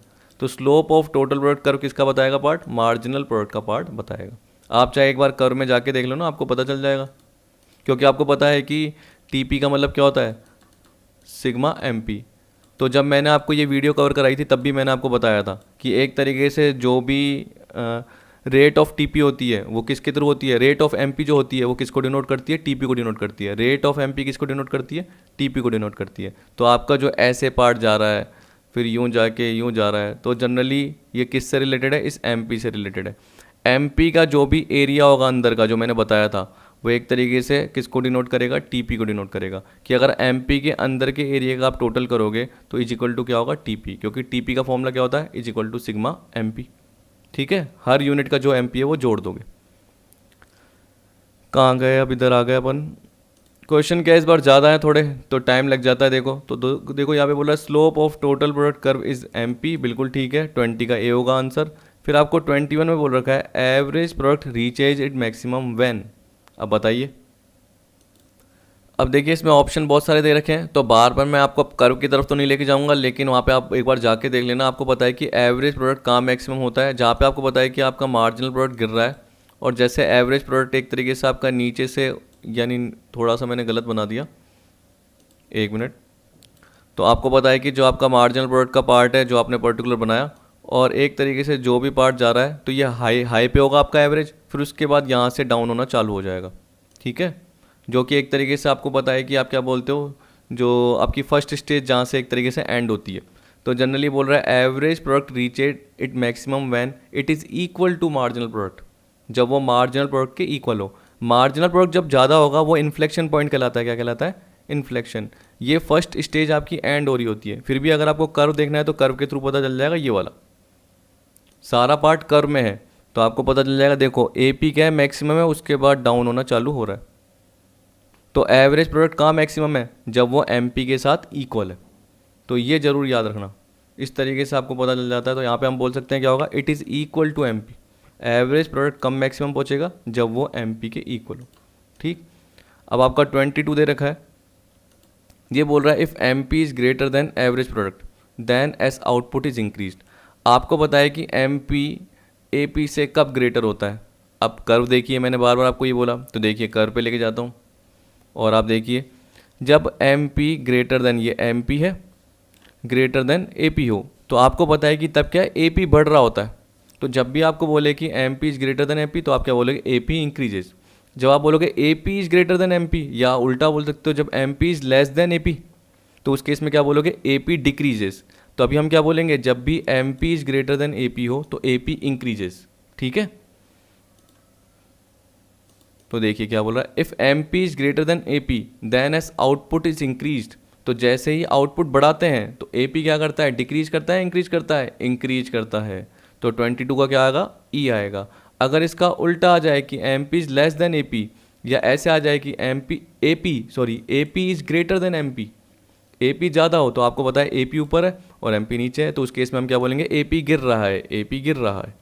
ठीक, याद रखना। तो जब भी एम पी ऊपर हो तो ए पी नीचे होता है, ए पी जनरली बढ़ रहा होता है।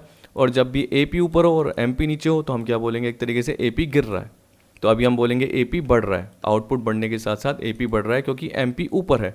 अब देखिए उल्टा आ गया अगले वाले में, if A P is greater than M P then as output is increase. जैसे आउटपुट बढ़ाएंगे तो ए पी भी डिक्रीज होना चालू हो जाएगा। तो 23 का क्या आएगा आपका, डी। तो 22 का आएगा ई और 23 का क्या आएगा, डी, ए पी डिक्रीजेस। समझ गए। अब 24 सारा पार्ट कर्व में। अगर आपको कर्व आते हैं एग्जाम में तो आप कुछ भी बना सकते हो, याद रखना। चाहे आप कॉस्ट की बात भी कर रहे हो, कॉस्ट के रिलेशन भी आते हैं बहुत सारे, जो कि मैं अगली वीडियोज़ में आपको बताऊंगा, तब जाके भी देखना। पर्टिकुलर बहुत बार क्वेश्चन आ चुके हैं, जैसे दिसंबर 19 में आया, लोगों ने गलत किया। गलत क्यों करा, क्योंकि उन्हें जनरली क्या था, कर्व का पार्ट नहीं पता था, या उन्हें शेड्यूल बनाना नहीं आता था। अगर वो शेड्यूल भी बना लेते तो जनरली उन्हें समझ में आ जाता। देखिए अब इसमें क्या बोल रखा है 24 में, the output elasticity of labour is equal to 1 at the level of output where average product is at maximum. तो ये बोल रहा है कि जहाँ पे एवरेज प्रोडक्ट अपना मैक्सिमम पे होता है वहाँ पे क्या होगा, equal to 1 at the level of output. तो ऐसा लेवल ऑफ आउटपुट जहाँ पे आपका एवरेज प्रोडक्ट मैक्सिमम है वहाँ पे ये क्या होगा, इक्वल टू 1 होगा। चलिए अगला पढ़ते हैं। देखो अगर आपको ये नहीं भी आता तो कैसे सही करते हैं। देखिए यहाँ पे आपको बताया कि आउटपुट इलास्टिसिटी का मैंने आपको फॉर्मूला बताया हुआ है। तो आप क्या बोलते हो, सर परसेंटेज चेंज। एक बार मैं लिख लेता हूँ ना, ताकि आपको देखो मैं बार बार आपकी गलती बता सकूँ। क्या है, लेबर, ऊपर देखिए क्या है, परसेंटेज चेंज इन, क्या करेंगे अपन, आउटपुट। अब देखिए इस पे ध्यान देते रहना बार बार, ये पूरा लिख लेता हूँ। तो आप देख सकते हो बोल रहा है कि the percentage change in labour required to produce 1 more unit of output. गलत हो गया, percentage change in labour required to produce 1 more unit, नहीं, परसेंटेज चेंज इन आउटपुट। तो आपको पता है कि अगर पहले लेबर कितने लग रहे थे, मान लो 2, जैसे ही मैंने 2 से 3 बढ़ाया और 2 पे जैसे प्रोडक्शन कितना हो रहा था 100 यूनिट का, और 3 पे कितना होने लग गया मान लो 150 का, कितना हो गया 150 का हो गया। तो आप सोचिए कि जैसे ही परसेंटेज चेंज किया, परसेंटेज मतलब 2 से 3 लेबर, मतलब 1/2, एक लेबर बढ़ा और बेस कितना है 2 इंटू 100, तो परसेंटेज निकालने आती है ना चेंज कि कितना आया 50%, कितना आया, तो नीचे मैंने क्या करा 50% करा, नीचे क्या करा 50%, तो मेरा आउटपुट भी तो परसेंटेज में आना चाहिए कि 100 से 150 यानी 50/100 इंटू 100, 50/100 इंटू 100, 50%। जबकि यहाँ पे क्या बोल रहा है कि the percentage change in labour required to produce 1 more unit of output, यहाँ पे तो यूनिट दे दी, गलत हो गया, जबकि ऊपर क्या देना चाहिए था परसेंटेज देना चाहिए था। तो अगर यहाँ पे लिखा होता कि percentage change in labour required to produce percentage change in output, तो हम क्या बोलते सही होता। तो यहाँ ये गलत हो गया एक तो। फिर देखो equal to ratio of total product to the quantity of labour employed, ये किसके रेशियो के इक्वल है, total product to the labour employed, मतलब नंबर ऑफ लेबर, तो ये क्या आता है एवरेज प्रोडक्ट। तो आप बताइए कि आउटपुट इलास्टिसिटी का भी एवरेज प्रोडक्ट होती है कि नहीं। फिर लास्ट वाला पार्ट क्या दे रखा है, a measure of percentage change in output that can result when the quantity of labour is held constant. आप बताइए कि क्वांटिटी ऑफ लेबर को अगर आप कांस्टेंट रखेंगे तो पहले भी लेबर 2 थे और अभी भी 2, तो वैसे ही 0 हो जाएगा। अगर परसेंटेज चेंज इन लेबर नीचे 0 होता है, तो अगर आपको पता है कि ऊपर आउटपुट जो भी निकले कि अगर मैंने लेबर 2 से 2 रखे, तो इसका मतलब लेबर एक तरीके से अच्छा काम कर रहे हैं और वो एफिशिएंटली काम कर रहे हैं। तो पहले मान लो कि 100 यूनिट निकलती थी, अब वो 150 निकाल रहे हैं, कितनी निकाल रहे हैं, तो 100 से 150 कितना चेंज हुआ 50 यूनिट का, 50/100 मतलब 50%। 50/0 करोगे तो क्या आता है इन्फिनिट आता है, क्या आता है इनफाइनाइट आता है। तो वो जनरली पार्ट एक तरीके से गलत हो गया, तो हम क्या बोल सकते हैं ए ठीक है। तो अगर हमें नहीं आ रहा होता तब भी ये गलत हो रहे होते, अगर फॉर्मूला पता रहता। तो यहाँ पे हमेशा याद रख लेना कि जब भी आउटपुट इलास्टिसिटी लेबर की बात करते हैं, तो जहाँ पे हमारा ए पी मैक्सिमम होगा तो वो किसके इक्वल होगा 1 के इक्वल। जहाँ भी हमारा ए पी मैक्सिमम होगा तो आउटपुट इलास्टिसिटी लेबर क्या होगा इक्वल टू 1, यानी वो कांस्टेंट रहेगा, क्या रहेगा कांस्टेंट रहेगा। The point of inflection on the total product curve correspond to the level of output where. यहाँ पे बोल रहा है कि इन्फ्लेक्शन का पॉइंट टोटल प्रोडक्ट कर्व का कहाँ पे रहता है। ठीक, आपको पता है कि जब मैंने इन्फ्लेक्शन पॉइंट का पार्ट आपको बताया ये वाला, तो अगर आपको ध्यान हो तो मैंने बताया था यहाँ पे मार्जिनल प्रोडक्ट मैक्सिमम रहता है, वहाँ पे आपका इन्फ्लेक्शन पॉइंट रहेगा टीपी का, कि यहाँ पे एक तरीके से टीपी आपकी क्या इंक्रीजिंग रेट से बढ़ेगी, जैसे ही एमपी गिरना चालू होगी तो टीपी भी डिमिनिशिंग रेट से बढ़ना चालू हो जाएगी और मैक्सिमम पहुँचेगी कौन से स्टेज पे, सेकंड स्टेज के लास्ट में। जैसे सेकंड स्टेज का एंड होगा उसके बाद वो गिरना चालू हो जाएगी क्योंकि थर्ड स्टेज चालू हो जाएगी। तो इन्फ्लेक्शन पॉइंट कहाँ पे है, जहाँ पे एमपी मैक्सिमम है। तो आप देख सकते हैं यहाँ पे the point of inflection on TP curve corresponds to the level of output where stage 2 of production began, average product is at a maximum, MP is at a maximum, ये आ जाएगा। ठीक है, अब देखिए मैं इसमें ये भी बताऊं, मैंने जो कर्व बताया मैंने आपको बताया था कि T R J N V की और में जनरली क्या है कि यहीं से स्टेज चालू कर रहा है फर्स्ट स्टेज, जबकि हमारी फर्स्ट स्टेज तो पूरी ये होती है ना, क्योंकि एमपी पहले ही गिरना चालू कर देता है। यहाँ पे आप देख सकते हो एमपी एपी अभी भी बढ़ रहा है लेकिन एमपी पहले ही गिरना चालू कर देता है। लेकिन कभी कभी क्या होता है आपका पार्ट, जब आप है ना बताऊँ जो इकोनॉमिक्स के अपने स्कूल की बुक देखते हो तो जनरली उसमें पार्ट आ जाता है। तो मान के चलो अगर आपका एग्ज़ाम में ये जो क्वेश्चन आ रहा है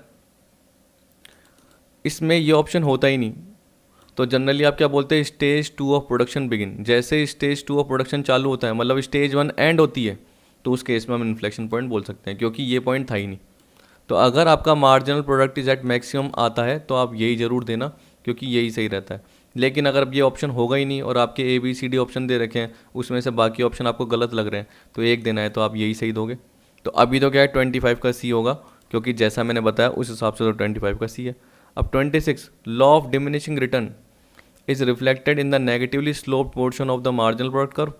और सिंपल सी बात है, अभी भी बताया था नेगेटिव मार्जिनल प्रोडक्ट, तो यही पार्ट रहेगा आपका 26 का है। तो टाइम वेस्ट करने की जरूरत नहीं है, बाकी आपको देखने की जरूरत भी नहीं रहेगी। Stage 2 of production begins at the point, तो ये बोला stage 2 of production begins at the point, किस पॉइंट पे स्टेज 2 चालू होगा, जहाँ पे MP इज इक्वल टू क्या हो AP, 27 का B। एक बार आप ये पर्टिकुलर कर्व देखना हमेशा, देखो कितने सारे क्वेश्चन मैंने जानबूझ के कवर किए हैं क्योंकि इसमें लोगों को दिक्कत होती है इसलिए मैंने कवर किए। स्टेज 2 कहाँ से बिगिन होती है, जहाँ MP is equal to AP, तो मतलब स्टेज 1 एंड हो रही है और स्टेज 2 चालू हो रही है।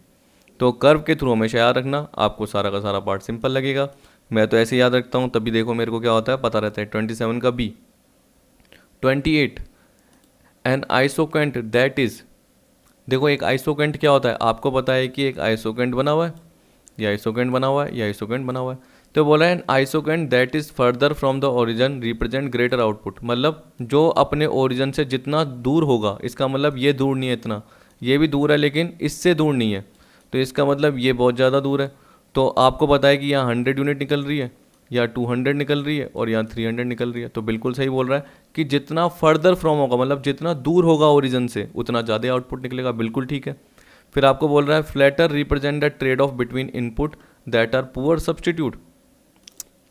देखिए आपको जो फ्लैटर रिप्रेजेंट करेगा तो वो जनरली कब करेगा, मैंने आपको बार बार बताया, जब वो परफेक्टली सब्सटीट्यूट हो। तो जो कर्व है ना, वो लेस कॉन्वेक्स होते होते कब हो जाएगा, जब मैंने आपको बताया परफेक्ट। तभी अपना वो रीजन एक बार गलत था, जो आपने गलत कर दिया था, जो ऊपर मैंने आपको बताया था आइसोक्वेंट वाला जो आया था ना अपना असर्शन और रीजनिंग का, तो वो रीजनिंग क्यों गलत था, क्योंकि उसमें आपको बोल रखा था कि जैसे जैसे लेस होता जाता है तो आपको बताया कि वो कॉम्प्लीमेंट्री की तरफ बढ़ रहा है कि नहीं, वो परफेक्ट सब्स्टिट्यूट की तरफ बढ़ रहा है। तो आपको बताया जैसे ही फ्लैटर करेगा, तो फ्लैटर का मतलब वो क्या रिप्रेजेंट करेगा, परफेक्ट सब्स्टिट्यूट, जबकि यहाँ पे क्या बोल रखा है, पुअर सब्स्टिट्यूट, गलत है।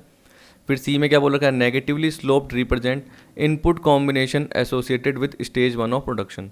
तो ये बोल रहा है कि जो भी आपका आइसोकेंट आता है जो आपको नेगेटिव स्लोप रिप्रेजेंट करता है, तो ये क्या बता रहा है, इनपुट कॉम्बिनेशन किससे एसोसिएटेड है, with the stage 1 of production. नहीं, आपको भी पता है क्यों, क्योंकि जनरली आपने जब भी पर्टिकुलर जो भी कर्व देखा है या जिससे भी रिलेटेड पार्ट देखा है, आपने चाहे देखो प्रोडक्शन फंक्शन का पार्ट देखा, तो आपको पता है कि पहली स्टेज में जनरली हम देखते हैं कि प्रोडक्शन एक तरीके से बढ़ रहा होता है। दूसरी स्टेज की जब भी हम बात करते हैं तो तब जाके क्या होता है, वो डिमिनिशिंग रेट से बढ़ रहा होता है। तो नेगेटिवली स्लोप क्यों हुआ, क्योंकि आपको पता है कि डिमिनिशिंग रेट से बढ़ रहा है, यानी मार्जिनल प्रोडक्ट गिरता हुआ जा रहा है। जनरली ये पार्ट था। तो negatively slope represent input combination जो कि किससे एसोसिएटेड है, स्टेज 1 ऑफ प्रोडक्शन नहीं, स्टेज 2 से। तो जब भी आप याद रखना कि अगर मैं पर्टिकुलर पार्ट बोलूँ, एक रिज लाइन आती है, तो आपको पता है कि एक तरीके से यहाँ पे तो आपका प्रोडक्शन ज़्यादा ही हो रहा है, लेकिन यहाँ पे आके यहाँ तक आ गए तो टोटल प्रोडक्शन यहाँ पे मैक्सिमम होगा इन पॉइंट में, और यहाँ पे आप करने की नहीं करोगे, क्योंकि यहाँ पे आपका ये मान के चलो कि अगर लेबर यहाँ पे है तो लेबर ज़्यादा लग रहा होगा, और टोटल मिला के आप बोल सकते हो कॉस्ट ज़्यादा लगेगी। तो आप वो रिज लाइन के अंदर ही पर्टिकुलर क्या करोगे, जो ओवल शेप की होती है उसके अंदर ही काम करोगे। तो जो स्टेज 1 ऑफ प्रोडक्शन है वहाँ पे नहीं, स्टेज 2 ऑफ प्रोडक्शन पे आप आके आप रुकोगे। तो जनरली जो नेगेटिव स्लोप होता है वो स्टेज 2 की वजह से होता है, क्योंकि स्टेज 1 में तो क्या होता है, इंक्रीजिंग रिटर्न मिलती है। क्या मिलती है, हमेशा याद रखना, इंक्रीजिंग रिटर्न मिलती है। तो जो नेगेटिवली स्लोप है जब भी घुमा हुआ बनता है वो हमेशा किसकी वजह से बनता है, एक तरीके से स्टेज 2 पे आने की वजह से, क्योंकि वहाँ से डिमिनिशिंग रिटर्न स्टार्ट हो जाती है। ठीक है, तो ये भी गलत है, स्टेज 2 होता तो सही रहता। तो हम क्या बोलेंगे, ये सही है 28 का ए। तो देखिए इस तरीके टिपिकल है, तभी देखो मेरे को इतना टाइम लग जाता है, क्योंकि आपको पता है कि अगर पर्टिकुलर 1-2 मिनट समझाऊंगा तब जाके हम बोल सकते हैं कि 1 घंटे तो लगेंगे ही लगेंगे।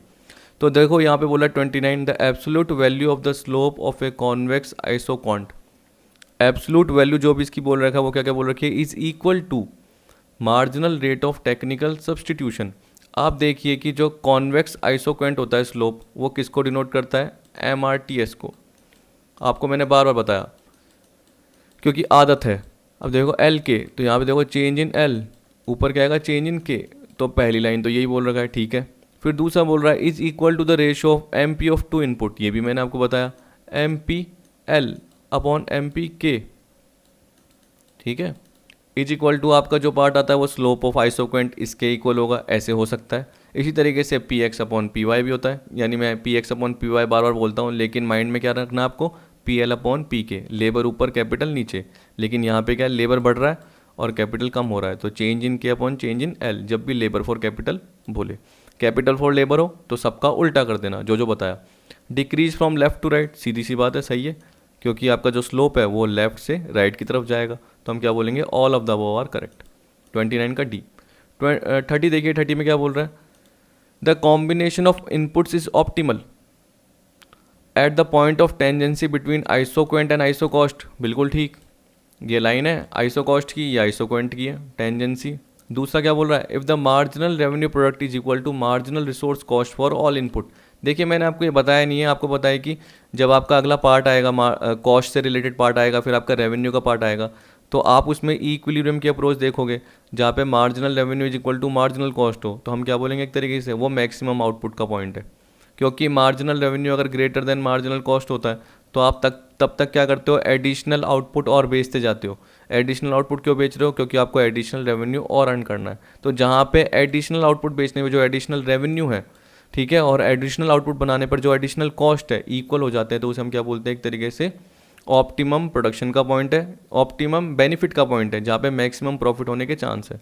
तो कॉम्बिनेशन ऑफ इनपुट एक तरीके से कहाँ है, जहाँ पे marginal revenue is equal to क्या हो, मार्जिनल कॉस्ट हो, एक तरीके से ऐसे बोल सकते हो, ये भी ठीक है। तीसरा बोल रहा है if the marginal rate of technical substitution between every pair of input is equal to the ratio of price of those input. अभी भी बताया था मैंने। तो देखो आपको बताया कि एवरी पेयर ऑफ इनपुट की जो मार्जिनल रेट है, मतलब चेंज इन के अपॉन चेंज इन एल, ये बोला is equal to P L upon P K, ये भी खूब बार बताया। जिसमें जनरली आप क्या बोलते हो कि slope of isoquant curve is equal to slope of iso cost line. तो यही पार्ट इसमें दे रखा है, तो हम क्या बोलेंगे 30 का डी। चेक करना पड़ता है बार बार, तो 30 का डी, क्योंकि देखो इतने टिपिकल लाइन है तो कभी कभी मुझसे भी गलती हो सकती है, लेकिन देखो मैं यही चाहता हूँ कि कुछ भी मिस्टेक नहीं हो, तो इसलिए मैं आराम से देखता रहता हूँ। नहीं तो मैं कुछ आपको गलत बता दूँ, बाद में क्या होगा, पूरी की पूरी वीडियो सत्यानाश हो जाती है। क्योंकि क्या होता है कि अगर मैं किसी भी पर्टिकुलर वीडियो के लास्ट के एंड में अगर मिस्टेक कर देता हूँ तो मुझे वापस से पूरी वीडियो बनानी पड़ती है। क्यों? क्योंकि मैं अगर एडिट करने बैठा और अगर मैंने रोक के वापस से उस पर्टिकुलर पार्ट से स्टार्ट किया, एडिट किया, फिर उसको एडिटर में डाला यानी वीडियो एडिटर में, फिर उसको मर्ज किया, फिर उसकी डाउनलोड की, एक तरीके से क्या बोलते हैं हम, जो टोटल मेमोरी बोलते हैं ना एक तरीके से, वो बढ़ जाती है हम बोल सकते हैं। तो वो अराउंड 1 GB या 1.5 GB की होगी। अब आपको पता है कि डाउनलोडिंग की स्पीड वैसे ही कम होती है, तो उसके हिसाब से टाइम बहुत लगता है। तो अराउंड टाइम उतना ही लग जाता है, तो मुझे वापस से वीडियो पूरी की पूरी बनानी पड़ती है। तो उस हिसाब से आराम से देखना पड़ता है, क्योंकि ऑप्शन बहुत सारे हैं और ऑप्शन टिपिकल भी आपको पता है। अब 31 में देखो क्या बोल रहा है, an iso cost line will be shifted further away from the origin if the prices of both input increases, if total cost increases, if there is an advance in technology, all of the above are correct. कईयों ने क्या कर दिया, all of the above are correct. अब बताइए, ध्यान भी नहीं देते हैं कि आइसो कॉस्ट लाइन है, जनरली वो किससे रिलेटेड लाइन है, एक तरीके से आउटले लाइन बोलते हैं। क्या बोलते हैं उसको, इतनी बार बताया, क्या बोलते हैं उसको, आउटले लाइन बोलते हैं, आइसो कॉस्ट लाइन। तो आपकी लाइन कब बढ़ेगी जनरली, ये बोल रहा है। तो आप बता सकते हो ना। देखो वैसे तो क्या बोलोगे सर, एडवांस इन टेक्नोलॉजी होगा तो होगा, आप खुद सोचिए। या बोलोगे sir price of both input increase हो गई तो आ गया। अरे जब आपके पास क्या होगा, बजट की बात करते हैं। आइसो कॉस्ट का मतलब क्या है, आपके पास 60 रुपीज़ थे, मैंने क्या एग्जांपल आपको दिया, या शायद मैंने 100 रुपीज़ का एग्जांपल दिया था, जिसमें मैंने आपको बताया था लेबर की प्राइस 10 रुपीज़ है और कैपिटल की प्राइस 20 रुपीज़ है। तो लेबर के पूरे आप क्या कर सकते हो, 10 यूनिट ले सकते हो एक तरीके से यूज़, और कैपिटल की पूरी 5 यूनिट ले सकते हो। तो पर्टिकुलर आपका ये पार्ट बना। तो यानी एक तरीके से 100 रुपीज़ के बजट में आप इतना ही प्रोडक्शन कर सकते हो यहाँ तक का, जहाँ पे एक तरीके से आइसोक्वेंट आपको टच कर रहा हो, टेंजेंट कर रहा हो। लेकिन आप कब बढ़ाओगे अपनी आइसो कॉस्ट की लाइन को, आपका जो 100 का बजट था अगर वो 200 का हो गया, यानी आपके फाइनेंशियल रिसोर्स इंक्रीज हो गए, तो उस केस में क्या होगा, आपकी टोटल कॉस्ट भी बढ़ेगी और आपको 100 की जगह 200 रुपीज़ लगाने पड़ेंगे, क्योंकि आपको अपना प्रोडक्शन का लेवल भी बढ़ाना है। तो क्या आएगा, टोटल कॉस्ट इंक्रीजेज। क्योंकि दिमाग लगाओ, अगर प्राइस बढ़ती है, प्राइस का मतलब क्या होता है, लेबर की कॉस्ट मतलब वेज रेट, और कैपिटल की कॉस्ट, ठीक है, कॉस्ट ऑफ कैपिटल मतलब प्राइस ऑफ के। तो अगर प्राइस ऑफ लेबर और प्राइस ऑफ कैपिटल बढ़ जाती है तो उस केस में तो कहाँ शिफ्ट होता है, वो लेफ्टवर्ड शिफ्ट होता है। लेफ्टवर्ड क्यों होता है, क्योंकि उस केस में हम कम यूनिट ऑफ लेबर और कम यूनिट ऑफ कैपिटल ले पाएंगे। तो आपका जो पहले कर बन रहा था उसकी जगह वो लेफ्ट में शिफ्ट हो जाएगा, लेकिन टोटल कॉस्ट बढ़ने से एक तरीके से वो राइट की तरफ शिफ्ट होगा, क्योंकि आपके पास बजट ज़्यादा आ गया है। तो 31 का जनरली क्या आएगा आपका, बी। ठीक है, तो इसका अपना जो पार्ट आएगा वो 31 का क्या आएगा, बी आएगा। अब 32 में क्या बोल रहा है, if isoquants are plotted on a graph with capital measured on the vertical axis and labour on the horizontal axis. आपको बोल रहा है कि जो लेबर है वो हॉरिजॉन्टल पे और कैपिटल जो है वो वर्टिकल एक्सिस पे है, और एक आइसोक्वेंट प्लॉट किया जाता है ग्राफ पे, then an increase in the wage rate will cause the iso cost line. तो वो आइसोकॉन्ट आपका प्लॉट किया जाता है, उसको तो छोड़ो, वो तो प्लॉट है, लेकिन यहाँ पे क्या बोल रहा है, then an increase in the wage rate will cause the iso cost line. आप सोचिए कि अगर वेज रेट बढ़ गई, तो देखो यहाँ पे हम यूनिट की बात करते हैं, किसकी बात करते हैं, जो भी आइसो कॉस्ट लाइन है वो एक तरीके से किससे होती है कि कितनी यूनिट यूज़ हो रही है। तो अगर वेज रेट बढ़ गई तो हमें क्या करनी पड़ेगी, लेबर की यूनिट कम करनी पड़ेगी, यानी नंबर ऑफ वर्कर कम एम्प्लॉय करने पड़ेंगे। तो मान लो पहले यहाँ पे लाइन थी, अब अगर वो लेफ़्ट की तरफ शिफ्ट हो गई तो उस केस में क्या बन जाएगा, यहाँ बन जाएगा। तो आप देखिए पहले ज़्यादा फ्लैटर था। जब भी आपको पता है कि कोई कर्व बनता है, मैंने डिमांड में भी बताया था कि मार्केट डिमांड का कर्व जनरली फ्लैटर बनता है और इंडिविजुअल का क्या बनता है, नॉर्मल स्टीपर बनता है। लेकिन दोनों का मिला के क्या बन जाता है, वो फ्लैटर बन जाता है, क्योंकि इंडिविजुअल डिमांड ए कंज्यूमर की, बी कंज्यूमर की, सी कंज्यूमर की मिला के मार्केट डिमांड बनती है। तो वैसे ही मान के चलिए कि जो आपका पहले कर्व था वो जनरली क्या था, फ्लैटर था। किसके कंपेरिजन में, जो अब नया कर्व बना है, जो नया कर्व बना है वो क्या बना है, स्टीपर बना है। क्या बना है, स्टीपर। क्यों, क्योंकि वो लेफ्ट की तरफ शिफ्ट हो गया। अगर वो राइट की तरफ शिफ्ट होता, राइट की तरफ कब होगा, जब वेज रेट क्या हो जाएगी, कम हो जाएगी। अगर वेज रेट बढ़ जाती है तो हम लेबर कम यूज़ कर पाएंगे, लेबर कम यूज़ कर पाएंगे तो पहले ये यूज़ कर रहे थे अब कम यूज़ कर पा रहे हैं, तो वो स्टीपर बनेगा। तो यहाँ पे बोल रहा है कि आइसो कॉस्ट लाइन क्या होगी, to become steeper and the optimal quantity of labour will decrease. आपको बोल रहा है optimal quantity of labour will, तो क्वांटिटी देखो कम हो जाएगी, बिल्कुल ठीक है। तो ढंग से पढ़ के देखना, एक तो स्टीपर हो जाएगा और क्वांटिटी मैंने क्या बताया था, यहाँ पे हम यूनिट लिखते हैं, यूनिट मतलब क्वांटिटी, कितने नंबर ऑफ वर्कर, तो वर्कर कम हो जाएंगे। क्योंकि वेज रेट बढ़ गई तो हम अफोर्ड नहीं कर पा रहे। क्यों, क्योंकि एक बजट कॉन्स्टेंट है, बजट की लिमिटेशन है कि हमारे पास कितने रुपए हैं, 100 रुपीज़ ही हैं। 100 रुपीज़ में हम क्या कर सकते हैं, या तो 10 लेबर लगा सकते हैं या 5 कैपिटल लगा सकते हैं।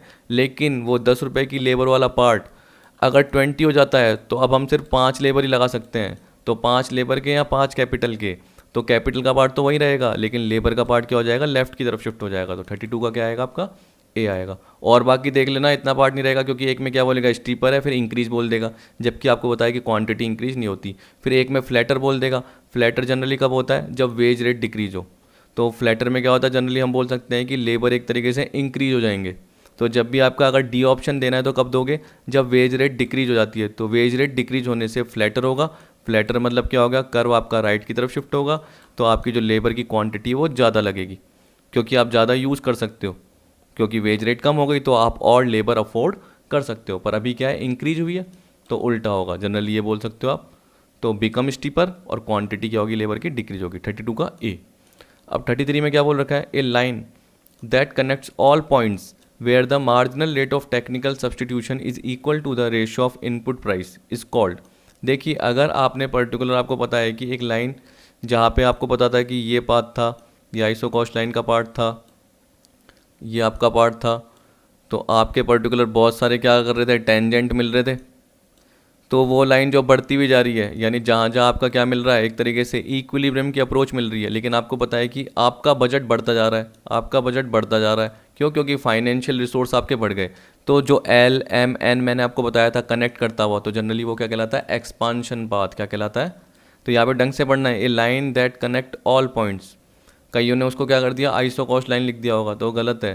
ये जनरली क्या कहलाएगा, एक्सपांशन पाथ कहलाएगा।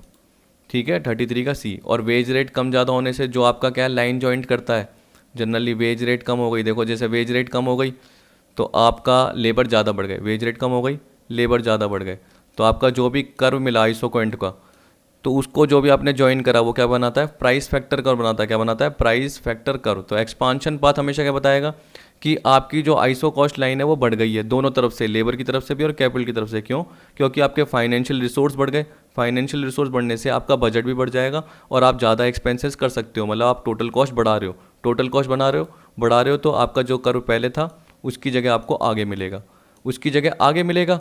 तो उस केस में जो आइसो क्वेंट का जो पार्ट होगा वो भी आगे मिलेगा, फिर वो भी आगे मिलेगा, तो जो लाइन ज्वाइंट करती जाएगी वो एक्सपांशन बात कहलाएगी। सीधी सी बात है। तो 33 का क्या आएगा आपका, सी। अब 34 देखिए क्या बोल रहा है, if the output elasticity of all input use by firm are sum together then the total will be. आपको पता है कि देखो मैंने आपको बताया कि अगर आउटपुट इलास्टिसिटी लेबर की, कैपिटल की, वो जोड़ दी जाती है तो आपको पता है अल्फ़ा प्लस बीटा अगर जोड़ दी जाए तो वो क्या होनी चाहिए, इक्वल होनी चाहिए। Will be equal to 1 if return to scale are constant. पर आप बोलोगे सर ग्रेटर भी तो सकती है, हो सकती है अगर रिटर्न टू स्केल इंक्रीजिंग हो। क्या हो, इंक्रीजिंग हो। और लेस देन 1 हो सकती है, लेकिन अगर रिटर्न टू स्केल क्या हो, डिक्रीजिंग। तो अगर बोल रहा है कि जो इंडिविजुअली लेबर काम कर रहा है और कैपिटल भी यूज़ हो रही है, अगर उन सबको जोड़ देते हो तो अगर ग्रेटर देन 1 होता है तो रिटर्न टू स्केल इंक्रीजिंग होती है, इसलिए गलत है। अगर इक्वल टू 1 होता है तो कांस्टेंट, बिल्कुल ठीक है। लेस देन 1 होता है तो डिमिनिशिंग होती है, तो ये भी गलत है, यहाँ इंक्रीजिंग बोल दिया, तो हम क्या बोलेंगे, हमारा बी ठीक है, 34 का बी। क्योंकि ये क्राइटेरिया पूरा कर रहा है। अब 35, which one of the following is not a characteristic of production technologies that can be describe by the Cobb Douglas production function. आपको देखो ये बोल रहा है कि इसमें से कौन सी कैरेक्टरिस्टिक ऐसी नहीं है जो कि कॉप डगलस प्रोडक्शन फंक्शन की नहीं है। तो हमें एक बतानी है कोई सी भी, तो हम देख सकते हैं the marginal product of an input divided by the average product of that input is constant. देखिए जनरली तो यहाँ पे तो ऐसा कुछ बोल नहीं रखा कि एम पी जो इनपुट की होगी वो डिवाइड बाय क्या करेंगे ए पी से, ऐसा कुछ पार्ट नहीं है। एम पी जो करोगे एल को वो एम पी के से डिवाइड करोगे तो जनरली वो पार्ट आपका फिर भी आ सकता है क्योंकि एम पी का पार्ट उसमें था, ठीक है, निकालने का, तो जनरली अप्लाई हो सकता है। ये विल भी अप्लाई नहीं होगा जहाँ तक मेरे को ध्यान है। ए पी का पार्ट नहीं आता आपका, किसका आता है, M P L upon M P K का पार्ट आता है। हाँ हाँ कंफर्म कर लिया मैंने, तो M P L upon M P K आता है क्योंकि मेरे पास देखो कुछ कुछ पॉइंट लिखे हुए हैं। तो अगर मैं आपको एम पी एल का बताऊँ तो क्या होता है, alpha into A P L भी बोल सकते हो। वैसे मैंने दूसरा तरीका भी बताया था, एम पी एल का मतलब क्या होता है, change in Q upon change in L बोलते हैं। तो मैंने आपको बताया था कि उसकी जगह दूसरा फॉर्मूला भी है जो आप याद रख सकते हो कि एल्फ़ा के साथ आपका जो ए पार्ट था, ठीक है, ये जुड़ा हुआ एल्फ़ा था और सॉरी एल था और के था, तो ये पार्ट था, आपको ध्यान हो तो एल के साथ आप क्या कर रहे थे, ए माइनस वन कर रहे थे और के के साथ आप क्या कर रहे थे, बीटा। तो एक ये भी फॉर्मूला होता है। एक ये भी होता है कि अल्फ़ा के साथ अगर आप एवरेज प्रोडक्ट क्या कर दोगे, इन टू कर दोगे तो ये आ जाएगा। तो ये बोल रहा है marginal product of an input divide by average product of that input is constant, तो ये नहीं हो सकता जनरली। फिर आपको बोल रहा है the exponent will be sum to one if return to scale are constant. ये बोल रहा है, देखिए कैरेक्टरिस्टिक बोला है ना, कौन सी नहीं है, the exponent will be sum to one if return to scale are constant. और सॉरी इसमें मैंने एक गलती कर दी, आपका जो ए पॉइंट है ना ये सही है क्योंकि यहाँ पे जनरली देखो मैंने अभी क्या बोल दिया, एम पी एल और अपॉन एम पी के होता है, और अगर आप एम पी एल का पॉइंट पुट करते हो तो जनरली क्या होता है, alpha into A P L, ठीक है, और एम पी के का पॉइंट करते हो तो जनरली हम उसको बीटा बोलते हैं, तो बीटा इंटू ए पी के, एवरेज प्रोडक्ट ऑफ कैपिटल, यही बोलते हो आप। तो आपको पता है कि जब अगर आप अल्फ़ा अपनी जगह पे रखोगे तो नीचे आ जाएगा divide M P L upon A P L, तो फिर तो ठीक है, फिर जनरली क्या रहेगा, कांस्टेंट रहना चाहिए। अगर बीटा का पॉइंट बोलोगे तो M P K upon A P K, तो बिल्कुल ठीक है, लेबर से रिलेटेड इनपुट और कैपिटल से related input M P upon A P हो जाता है। तो एक तो ये कंडीशन याद रख लेना, ये बिल्कुल ठीक है। इसमें बोल रखा है कौन सी कैरेक्टरिस्टिक नहीं है, हम क्या बोलेंगे, ये है। बी क्या बोलोगे, exponent will be sum to one if return to scale are constant. अगर आपकी कांस्टेंट रिटर्न टू स्केल है तो a plus B is equal to one होगा, ये भी बिल्कुल ठीक है। ये जनरली मैंने बताया था, ये डिग्री ऑफ होमोजेनिटी कहलाती है कॉप डगलस में, तो ये इक्वल टू वन रहेगी। फिर आपको सी बोल रखा है linear regression can be use to estimate the parameter of the function. तो आपको पता है कि जब मैंने कॉप डगलस का आपको फॉर्मूला बताया था उसमें बताया था a, फिर आपको l, फिर आपको याद है k। देखो जैसे मेरे को याद होगा वैसे आपको भी याद हो जाएगा, यहाँ पे अल्फ़ा बताया था, यहाँ पे बीटा बताया था, तो आपको पता है कि यहाँ पे q का फंक्शन था। तो अगर आपको इसको लीनियर फॉर्म में कन्वर्ट करना है तो आपको इसको लॉग दे देना है, लॉग q, फिर लॉग a, फिर आपने अल्फ़ा को आगे रखा, फिर लॉग l, ऐसे किया था। फिर आपको पता है कि आपने बीटा को आगे रखा, फिर लॉग k। तो आप उसको लीनियर फॉर्म में कन्वर्ट कर सकते हो और लीनियर रिग्रेशन उसकी बना सकते हो। तो हम बोलेंगे बिल्कुल ठीक है, ए भी ठीक है, ए में थोड़ी गलती हो गई थी, लेकिन देखो वो ये कि लिखा हुआ है पार्ट कवर कर लिया, क्योंकि मेरे को भी थोड़ा लगा कि यार M P L is equal to alpha into A P L होता है, तो एल्फ़ा इज इक्वल टू क्या हो जाएगा, M P L upon A P L. तो एम पी एल मतलब marginal product of an input, marginal product of labour divided by average product of that labour is constant. तो generally क्या रहेगी, वो constant रहेगी, ठीक है। बीटा में भी यही होगा, M P K upon A P K. तो याद रख लेना इस तरीके से कांस्टेंट रहती है, तो ये भी एक प्रॉपर्टी है जो मैंने शायद नहीं लिखवाई थी, तो आपको याद रखना है, ये भी आएगा। ये फिर भी मैंने बताई हुई थी खूब बार, ये भी जनरली मैंने कवर कराया लीनियर का पार्ट। तो हम क्या बोलेंगे, all of the above are characteristic of Cobb Douglas. इसमें बोला था कौन सी नहीं है, तो हम क्या बोलेंगे, तीनों की तीनों है, तभी डी में क्या आएगा, all of the above are characteristic of Cobb Douglas production function. ठीक, तो आई होप आपको सारा पार्ट समझ में आ गया होगा। कोई भी पर्टिकुलर यहाँ पे मिस्टेक नहीं है, सारे मैंने चेक करके करें। कुछ गलतियाँ क्या होती है आपकी, अरिहंत ट्रूमैन में होती है, ट्रूमैन में तो फिर भी कम होती है, लेकिन अरिहंत में बहुत ज़्यादा मिस्टेक होती है। तो उसमें तो पास्ट ईयर के एमसीक्यूज भी दिए हैं, उसमें भी मिस्टेक कर रखी है, पता नहीं क्यों, जबकि उसकी तो आंसर की दी भी होती है, तब भी मिस्टेक की हुई है। आप चेक कर सकते हो, कभी कभी मिस्टेक मिल जाएगी।